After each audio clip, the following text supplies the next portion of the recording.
People always ask me kind of my first game, and I can't remember it simply because I'd kind of been here from the start. I was born in 1983, club was founded in 84.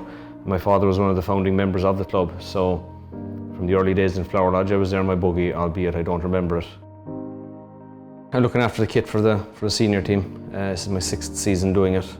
Through the 90s and into my teens, I was just, I had my season ticket and I was in out the turnstile there. I was up in the shed and what have you. And I suppose 10 years ago, when things were a bit bleaker looking, obviously the whole Forest thing started to take off, and like lots of people, I signed up to Forest and anxious to help any way I could. And a few varying roles in 2010, 2011 in the club shop with the photography, stuff like that. And 2012, I went forward for the Board of Management. At the AGM, I was elected, and shortly after, I became the chairman. Yeah, it was challenging. It was challenging, and I suppose on the field, 2012 was our first season back in the Premier Division. The results were mixed, and similarly in 2013, and we had a change in manager or stuff like that. So it was tough, balancing that with a full-time job and stuff was not the easiest.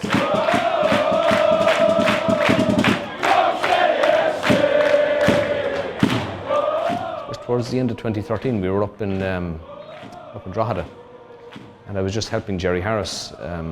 Jerry was the kit man before me for many, many years. I was helping with gear. I said, Jerry, this stuff is heavy.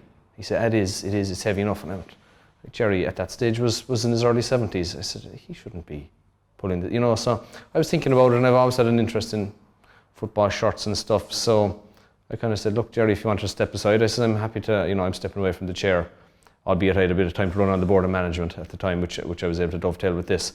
And he was happy enough to let me just slot in, and yeah, it was fine. A lot of it is preparation. It's nearly all preparation. Come match day, the work is done. It's only a case of setting this up. You'll have everything done before that in the days leading up to it up in the training ground. I've been in the training ground probably the last 4 or 5 days in a row, just getting bits and pieces ready, turning around washes, drying, stuff like that. So. Good evening, ladies and gentlemen. Welcome to Turner's Cross for this evening's SSE Electricity League match. Cork City taking on our visitors, Bohemians.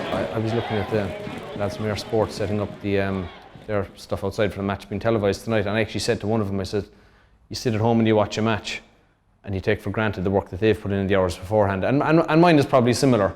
We'll say today is a Friday, so on a Thursday afternoon, John Cotter will ring me. He'll tell me the 18, 20 players that will be involved. If there's anyone suspended, injured, they obviously won't be involved. That all gets packed away. In the days running up to it, all the washing and the drying will have been done. The stuff is there ready to go. It's just a case of getting it packed away. On a match day, I might drop into the training ground just to pick up footballs, ice for the physio, stuff like that. And match day, I'm in here maybe 3:30, 4 o'clock. Get the dressing room set up. There's probably an hour and a half in it. You could probably do it quicker, but want it to be right. I'd be friendly enough with some of them. You'd be asking me how my week was, and we'd have a bit of crack and stuff like that. And the referees would arrive, then I'd have to deal with them just to make sure there's no clashes of kits. Submit the team sheet to them, stuff like that. Team sheet is okay, Mick? Yeah. No problem. All is good. Yeah, fair play by you writing in the referee and all, huh? A bit of respect, like, you know what I mean? Only one to do it. Well, the fact that 600 people, ordinary people from Cork own the club, it's very much community based, and I don't think everyone knows that. There's not a sugar daddy that can, if the gate is down 10 grand on what we projected, that can just sign a check. There's not. We're stuck with the problem. Oh yeah, we thought the club was gone. We thought the club was gone. And the last few weeks have been tough. This season has been tough.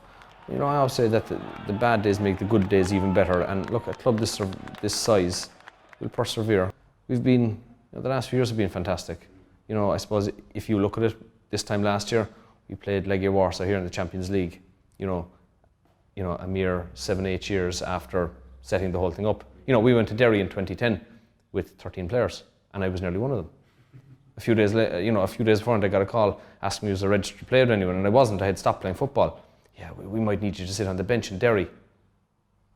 I think, oh Christ, we can't be that badly stuck. But we were. But listen, we went up. Boys got a draw, and it's kind of went. Look, to be fair, it's went from strength to strength since. This season has been a bit testing, but we'll persevere.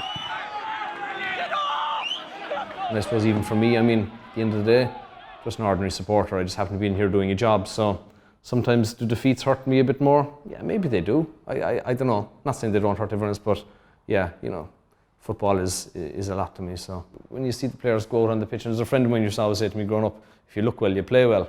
And I never really understood it. I thought it was just something he said, but you know, he's not wrong. You know, if they go out in their gear, looks the part, and you know, you hope it. It probably doesn't help, but you like to think it helps. You know, I often wonder if I wasn't doing it, if I wasn't involved, could I be in the stands watching? I think I could. Not anymore, yeah. I mean, there's been times there that I was away for a few weeks at work and stuff, and I was catching updates on Twitter and I was watching it on TV, and it's just not the same. In a way, we're kind of all on the same side because we're all battling to make our league that little bit better, you know, and while there's rivalry, you know, and on the pitch it needs to be intense, but I suppose off the pitch, you know, I have loads of friends at other clubs, and we batter each other, we hammer each other, but, you know, which is probably adds to it. Part of who I kind of am at this stage, so I couldn't or wouldn't have it any other way.